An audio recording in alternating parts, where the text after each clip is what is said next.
জাতীয়তাবাদী প্রচার দল কর্তৃক আয়োজিত আজকের এই গণসংযোগের প্রথম দিন। আমরা আগামী 12 তারিখ পর্যন্ত ধারাবাহিকভাবে প্রচার দলের যে উপকমিটি রয়েছে সেই উপকমিটির নেতৃত্বে ডোর টু ডোর প্রচার কার্যক্রমের আমরা কর্মসূচি পরিচালনা করব।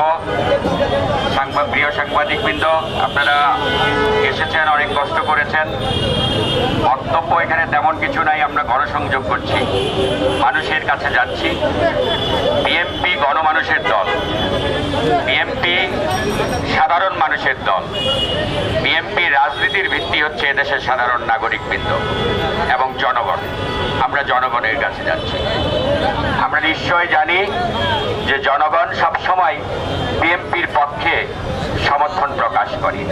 যখনই অবাধ, সুষ্ঠু, নিরপেক্ষ নির্বাচন হয় এদেশে, স্বাধীনতার পর যতগুলো সুষ্ঠু অবাধ নির্বাচন হয়েছে সবগুলোই নির্বাচনে বিএনপি সংখ্যাগরিষ্ঠ ভোটে নির্বাচিত হয়েছে। কারণ এই দেশের জনগণ বিএনপিকে ভালোবাসে, এই দেশের জনগণ জাতীয়তাবাদের আদর্শকে ভালোবাসে। আজকে এই ঢাকা 17 আসনের জনগণের সৌভাগ্য মনে করি।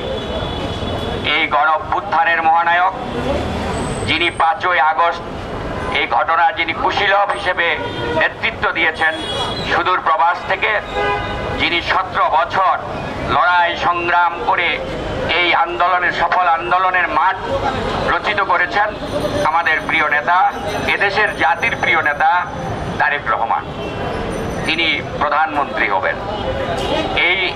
এর চেয়ে বড় সৌভাগ্য এই আসনের মানুষদের আর কিছু হতে পারে না। কারণ একজন প্রধানমন্ত্রী হলে সেখানে অবধারিত কিছু নির্দিষ্ট উন্নয়ন হয়ে থাকে, যে সুযোগ সুবিধা এই অঞ্চলের মানুষ পাবে। এখানে অনেকেই বিভিন্নভাবে বিতর্ক করার সৃষ্টি করছেন। আমরা গত 2-1 দিন আগেও দেখেছি একজন প্রার্থী একটি ঘটনার পরিপ্রেক্ষিতে প্রায় 17 বার তারেক রহমানের নাম উচ্চারণ করেছেন। তিনি মনে হয় ভুলে গেছেন তিনি একটি দলের প্রার্থী। তিনি তারেক রহমানের প্রতিদ্বন্দ্বী হিসেবে নিজেকে পরিচিত করে আসলে আইওয়াশ করতে যাচ্ছেন, নিজের অবস্থান যেটা আছে সেটাকে পরিষ্কার করতে চাচ্ছেন। তারেক রহমানের নাম উচ্চারণ করে তিনি নিজেকে প্রতিষ্ঠিত করতে চাচ্ছেন, আমরা নিন্দা জানাই। আপনি আপনার দলের ম্যানিফেস্টো নিয়ে জনগণের কাছে যান। আপনারা এ দেশের জন্য কি করবেন, এই আসনের মানুষের জন্য কি করবেন, তার জন্য মানুষের কাছে যান। আপনি তারেক রহমানের প্রতিদ্বন্দ্বী বলে নিজেকে জাহির করে কি ধান্দা করছেন? আপনারা তো ধান্দাবাজি। আপনারা 71-এ ধান্দাবি করেছেন, আপনারা 75-এও করেছেন, আপনারা 81-এও করেছেন, আপনারা 87-তেও করেছেন, আপনারা 91 সালেও করেছেন, আপনারা 96 সালেও করেছেন। আপনাদের চরিত্র জাতি জানে, এ জাতি, এদেশের মানুষ আপনাদের চরিত্র জানে। আপনাদের কোনো ভোটও নাই, আপনাদের কোনো জামানতও থাকবে না। অনেকে বলে তারা নাকি ক্ষমতার স্বপ্ন দেখছে। আমি বলি যে জাতীয় পার্টি যে এবার নির্বাচনে অংশগ্রহণ করছে তাদের চেয়ে বেশি সিট পাবেন কিনা এটা ভাবেন। সেই ভোটও আপনাদের নাই। এদেশের মানুষ স্বাধীনতা বিরোধীদেরকে কখনো সমর্থন করে না। গুলশান বনানীর মানুষ অত্যন্ত উচ্চশিক্ষিত এবং এরা বৈদেশিকভাবে বিভিন্ন দেশের বিভিন্ন রাষ্ট্রের সংস্কৃতির সাথে সংযুক্ত। আপনারা জানেন কি না জানি না, এই গুলশানেই অধিকাংশ সাংস্কৃতিক কর্মী, সাহিত্যিক, কবি এদের বসবাস। এরকম এই সোসাইটির মানুষ, এই অঞ্চলের মানুষ কখনোই এরকম একটি ধর্মান্ধ দলের পক্ষে থাকবে না। আমরা আশা করি যে তারেক রহমান বাংলাদেশের রেকর্ড ভোটে এই আসন থেকে নির্বাচিত হবেন। আমরা জনগণের কাছে যাচ্ছি, জনগণের কাছে এই বার্তা দিচ্ছি।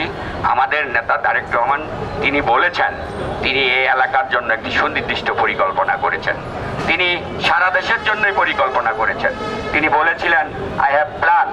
তার একটা প্ল্যান আছে, তার একটা পরিকল্পনা আছে।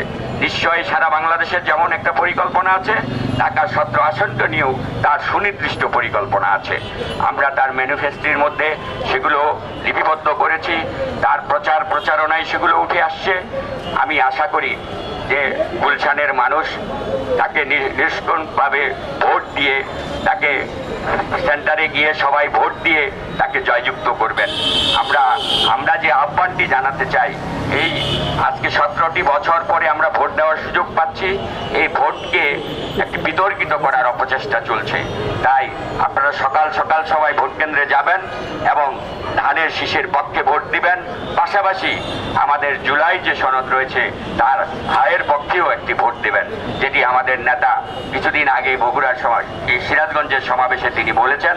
আপনারা ধানের শীষের একটি ভোট দিবেন আর হায়ে ভোট দিবেন, দিয়ে আমরা নতুন বাংলাদেশের ইনশাল্লাহ সূচনা করব।